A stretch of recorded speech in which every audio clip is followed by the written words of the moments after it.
Assalamualaikum warahmatullahi wabarakatuh. Salam jumpa lagi dengan saya Ridawati Piontier dari SMP Negeri 1 Kota Banjarmasin, calon guru penggerak angkatan 9. Pada kali ini saya akan mewawancarai dua kepala sekolah yang berbeda dengan tugas saya pada modul 3.1 tentang pengambilan keputusan dilema etika atau rujukan moral. Selamat menyaksikan. Assalamualaikum Bapak. Waalaikumsalam. Silakan masuk, Bu. Masuk Pak, saya. Mari, Bu, silakan duduk. Maaf Pak, saya mengganggu Bu. aktivitas Bapak Pak. Iya, nggak apa-apa. Silakan aja, Bu. Apa yang bisa saya bantu, Bu? Bagaimana dulu kabar Bapak hari ini Pak ya? Alhamdulillah sehat, Bu. Bu sehat juga? Sehat Pak. Ya, alhamdulillah. Begini Pak, nih Ya. saya ini kan calon guru penggerak angkatan Ya. 9. Jadi Pak ada tugas. Nah, tugasnya itu Bapak kan sebagai pimpinan di sekolah sini, jadi tugasnya itu mewawancarai Bapak Iya. tentang modul 3.1 pengambilan keputusan dilema etika atau rujukan moral Pak. Jadi nanti saya mengganggu sedikit meminta waktu Bapak. Bapak mau memberikan sedikit penjelasan kasus dilema etika atau rujukan moral. Tentunya Bapak kan sudah lama sebagai pimpinan di sekolah ini, jadi tentunya kasus-kasus itu banyak ya Pak. Kasus itu bisa dari siswa atau guru atau yang lainnya, karena kita selalu berinteraksi ya Pak ya dalam kehidupan saya. Jadi nanti saya ingin Bapak menceritakan kasus itu yang menonjol, yang Bapak kira-kira bisa ya Pak ya. Silakan, Bu. Ya. Saya akan usahakan untuk bisa menjawab seperti apa yang Ibu harapkan sesuai dengan apa yang saya alami. Lalu nanti juga saya ingin memberi pertanyaan juga sama Bapak ya Pak ya. Boleh, Bu, silakan. Beberapa pertanyaan. Bapak bersedia Pak ya? Iya, Membantu Bu, saya? silakan dengan senang hati. Iya. Silakan Bapak menceritakan apa ya Pak? Iya, Bu. Sebagai pimpinan pasti tidak akan lepas dari masalah yang ada di organisasi yang dia pimpin, termasuk juga saya itu. Dalam hal ini masalah yang pernah terjadi, misalkan guru atau anak buah saya yang bermasalah dengan disiplin kerja, sering meninggalkan tugas, sering keluar. Ya, dalam hal ini anak-anak menjadi korban karena jam mengajarnya ditinggalkan atau sering tidak masuk kelas. Jadi salah satu contoh masalah yang pernah dihadapi. Pertanyaan pertama ya Pak ya. Selama ini bagaimana Bapak dapat mengidentifikasi Pak ya kasus-kasus yang merupakan dilema etika atau rujukan moral Pak? Bagaimana Bapak mengidentifikasinya?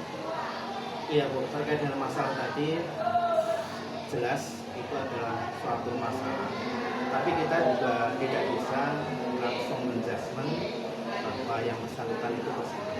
Kita harus tahu akar permasalahannya. Namun demikian juga kita tidak bisa mentolerir bahwa disiplin yang tidak dilaksanakan tadi itu berlangsung terus-menerus. Itu kita harus melakukan sesuatu. Jadi yang pertama adalah saya harus tahu dulu jadi data-data yang bersangkutan, dan selanjutnya juga saya akan mencari mengidentifikasi kenapa masalah itu terjadi, dari berbagai sumber, bisa jadi dari yang bersangkutan atau informasi dari pihak-pihak lain yang dalam hal ini kerahasiaannya harus saya cari. Jadi dari data-data kita tidak boleh juga langsung Pak ya menulis tadi permasalahannya, kita harus tahu juga ya. Lalu pertanyaan berikutnya, selama ini bagaimana Bapak mengambil keputusan di sekolah Bapak ya, terutama kasus-kasus yang mana ada dua kepentingan yang sama-sama atau mengandung nilai-nilai kebijakan. Jadi, kan, iya, dalam hal ini saya tidak bisa berpendapat sendiri, artinya saya melakukan suatu kebijakan itu hanya bersumber dari kemauan atau tapi saya juga harus mendengarkan masukan-masukan dari pihak yang lain. Karena kita dalam suatu organisasi itu adalah kebersamaan. Artinya organisasi itu hidup, jalan karena sistem, karena peran serta dari berbagai pihak. Jadi saya juga harus dalam hal ini menggali masukan dari wakil atau guru-guru yang lain. Kalau memang itu masalah tersebut cukup berat, yang saya sendiri mengalami kesulitan untuk mengambil kebijakan sendiri, saya juga bisa jadi harus diskusi dengan atasan kan, begitu. Artinya Bapak bisa aja tapi untuk yang tidak hanya pendapat Bapak sendiri aja, Betul. Bapak pertimbangkan juga dengan yang ada di sini kalau wakil, Betul. ya Pak ya. Jadi artinya kan ada gitu Pak ya. Kemudian langkah-langkah atau prosedur seperti apa yang mana Bapak lakukan selama ini langkah ini? Jadi yang pertama tadi saya harus menggali data dulu, yang kemudian berikutnya adalah saya harus menjalin komunikasi secara intens dengan yang bersangkutan. Apabila masalah tersebut tidak terlalu berat, artinya saya bisa mengatasi sendiri dengan yang bersangkutan, kalau misalnya baik tadi bisa jadi itu cepat selesai. Namun tadi bila masalah itu masalah yang cukup rumit membutuhkan pemikiran bersama, maka saya harus menggali tadi pendapat dari wakil-wakil saya, teman-teman saya, atau ya guru-guru yang lain, atau bisa jadi tadi itu ke atasan saya. Dari situ nanti saya baru memutuskan kebijakan apa yang sebaiknya saya lakukan. Saya juga Pak ya ini kepala sekolah. Ya, itu Bu, artinya apa ya? Tantangan yang harus kita hadapi.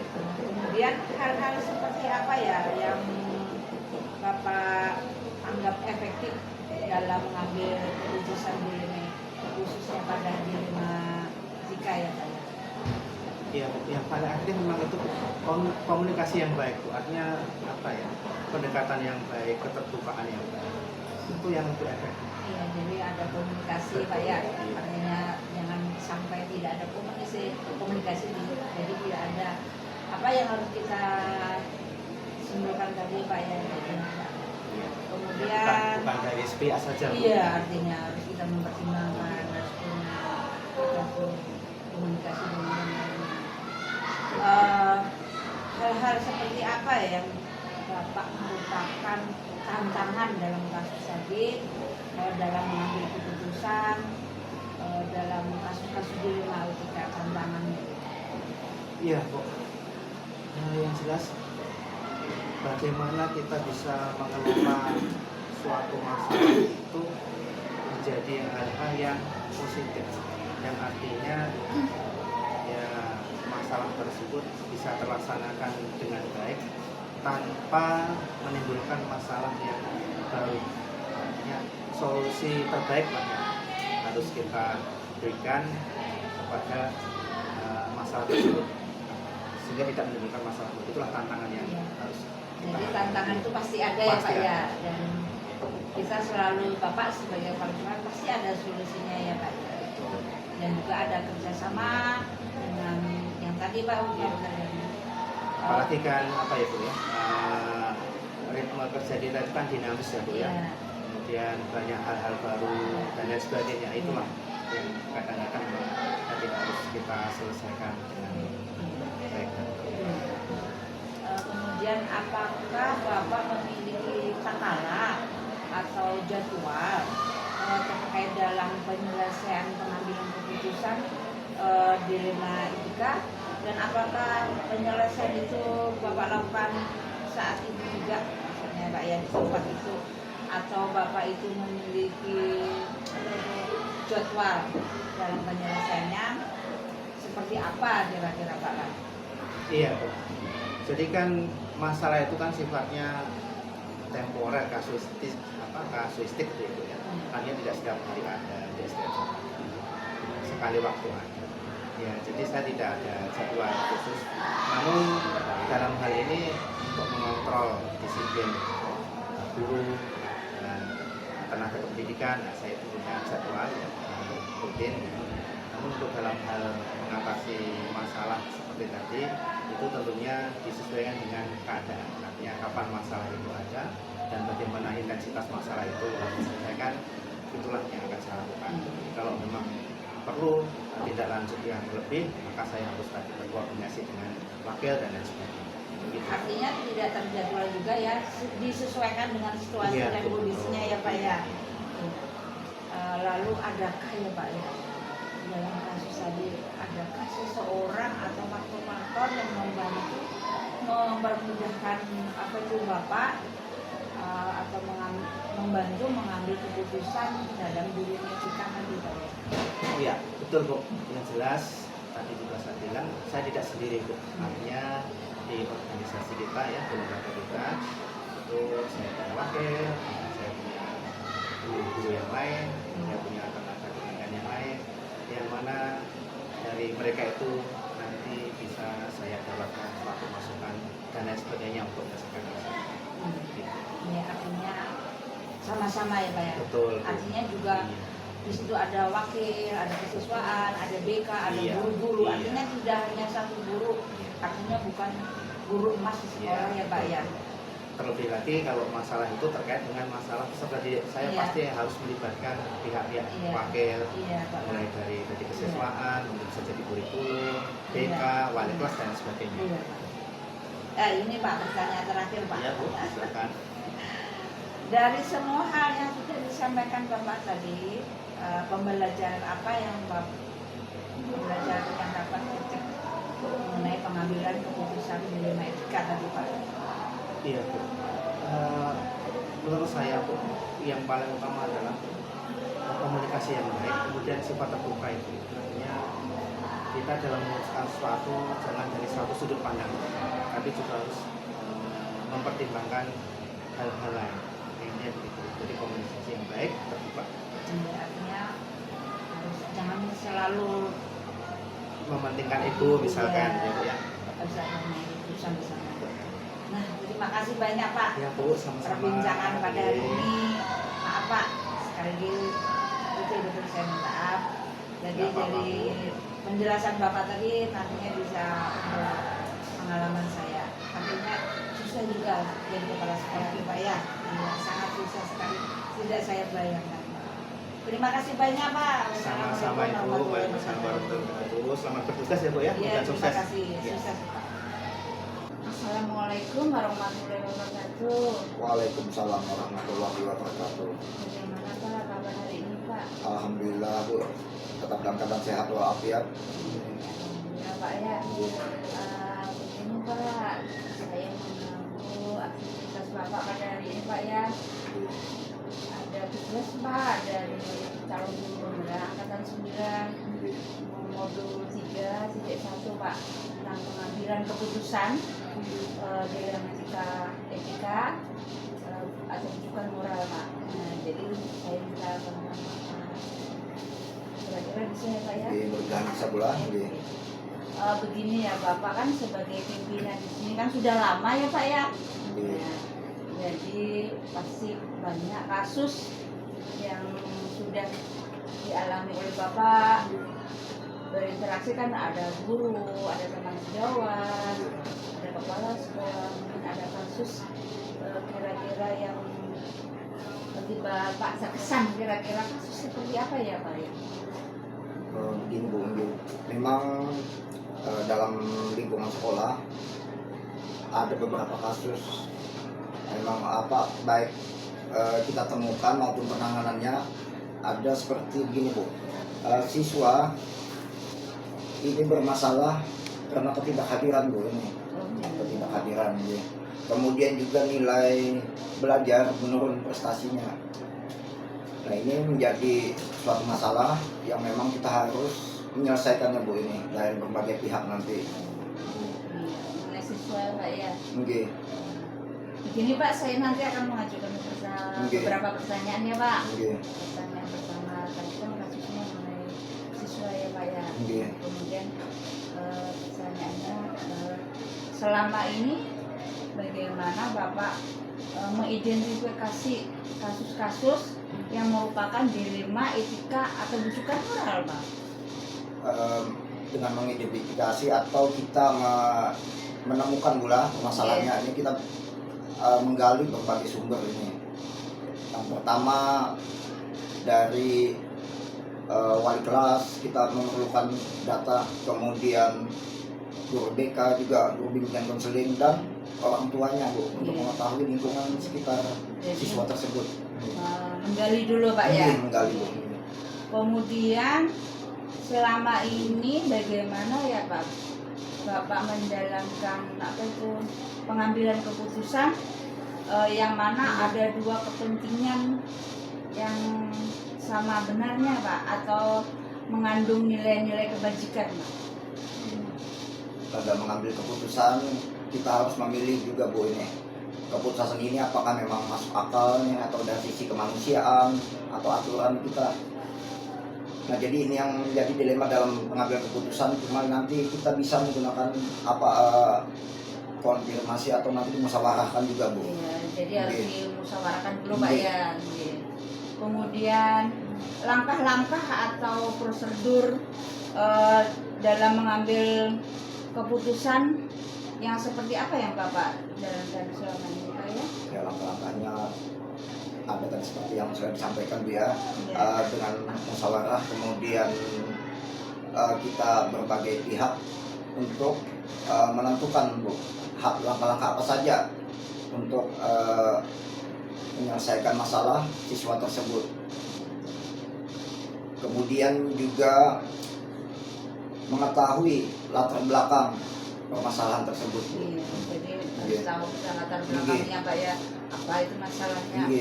Kemudian hal-hal seperti apa saja, Pak, yang Bapak anggap efektif dalam mengambil keputusan pada kasus dilema etika itu, Pak?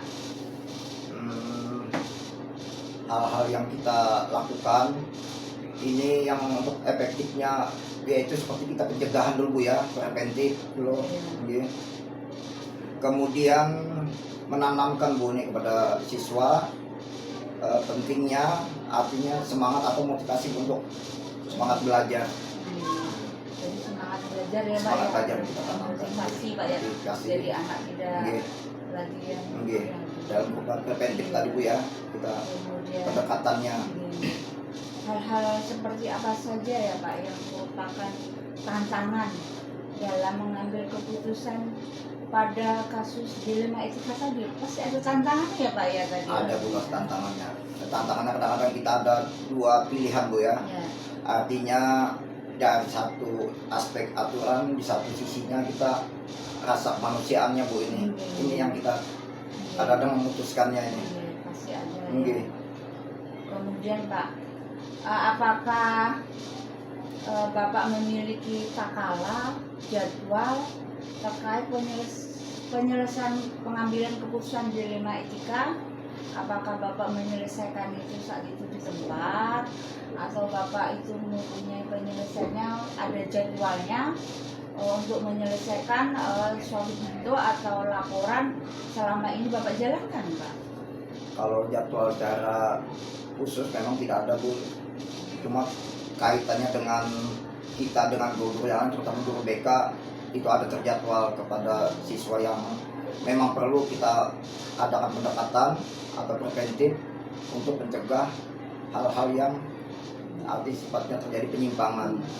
Jadi tidak ada jadwal, Pak, ya, kecuali dengan bagian BK ada terjadwalkan, ya, Pak, ya.